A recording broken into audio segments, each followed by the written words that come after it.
আজকে আমি ম্যাড্রাসি ওল বানিয়ে দেখাচ্ছি। এটা আমি আজকে কমপ্লিট নিরামিষ বানাবো, পেঁয়াজ রসুন কিছু দেব না। দেশি ওলটা বেশি টেস্ট হয় খেতে, কিন্তু এটা যেহেতু গলা ধরে না, আমি এটাই বানাই। আমি ওলটা প্রথমে সেদ্ধ করে সর্ষের তেলে ভালো করে ভেজে নিচ্ছি। আর আমি মশলাতে দিয়েছি জিরে, ধনে, আদা, কাঁচা লঙ্কা, একটু হলুদ দিলাম, একটু নুন দিলাম, আর একটু কাশ্মীরি শুকনো লঙ্কার গুঁড়ো দেবো 1 চামচ, রঙটা যেন ভালো হয়। আমি এই তরকারিটাতে আলু দিইনি, কিন্তু আমার ছেলের জন্য আমাকে 2টো আলু দিতে হয়েছে। আলুটাকে আমি এই ভেজে এই মশলার মধ্যেই দিয়ে দিলাম, যেন আলুটা একটু সেদ্ধ হয়ে যায়। এবার আমি এখানে একটুখানি চিনি দেব, এই আধা চামচ চিনি দেব, ছোট চামচের। নিরামিষ তরকারিতে একটুখানি চিনি দিলে ভালো টেস্ট হয়। আমি 1 চামচ ঘি দিয়ে দিয়েছি। এবার আমি ভালো করে একটু কষিয়ে নেব।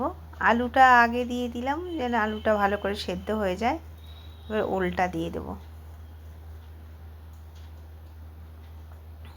ওলটা দিয়ে আমি ভালো করে কষাবো। ওল কিন্তু আমি 80% সেদ্ধ করে নিয়েছিলাম, আর একটু ভেজেও নিয়েছি, তো ওল আমার সেদ্ধ হয়েই গেছে। এবার আমি আর একটু ভালো করে ঢেকে ঢেকে কষিয়ে নেব, তারপর আমি জল দেব। এই তরকারিটা আমি মাখা মাখা করব, ঝোল ঝোলও আপনি রাখতে পারেন। আর এই ওলের সাথে বড়ি কিংবা ছোলা সবই কিছু দেওয়া যায়, বেশ ভালোই লাগে। আমি আজকে কিছু দিইনি, প্লেনই বানাচ্ছি। এই ওলের ডালনা বলে এটাকে, ওলের ডালনা। আমার এই তরকারিটা প্রায় কষানো হয়ে গেছে। এবার আমি এটাতে একটু গরম জল দিয়ে দেব, দিয়ে ফুটতে দেব। ওল সেদ্ধ হয়ে গেছে, কিন্তু একটু মশলার সাথে ওলটা ফুটলে মশলার ফ্লেভারটা এটাতে ভালো চলে আসবে, আর খেতেও খুব ভালো হবে।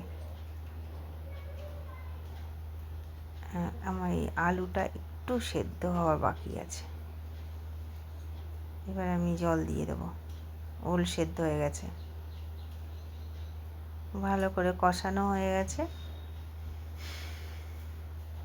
আমি কিন্তু টমেটো দিয়েছিলাম একটা পেস্ট করে, টমেটোটা দিতে হবে। টমেটোটা দিলে এটা আর একটু ভালো টেস্ট হয়।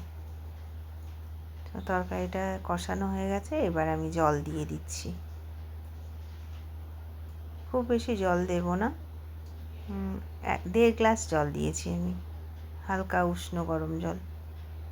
এবার আমি এটাকে 5-6 মিনিট ঢেকে দেব। ঢেকে দিয়ে আমার ফ্লেমটা কিন্তু বাড়ানোই আছে। ব্যাস, তারপর 5-6 মিনিট পর আমি ঢাকনাটা খুলে একটু গরম মশলা দিয়ে দেব। নিরামিষ দিনে এটা ট্রাই করতে পারেন, ভালো লাগবে। আমার তো ভীষণ ভালো লেগেছিল তরকারিটা। এই ওলের একটা বেশ গন্ধটা ভীষণ আমার ভালো লাগে। আমার তরকারিটা রেডি। এবার একটু বন্ধ করে গ্যাসেতেই রেখে দেবো, তারপর এটা সার্ভ করে দেবো। ভীষণ টেস্টি হয়েছিল, সবাই বানাবেন।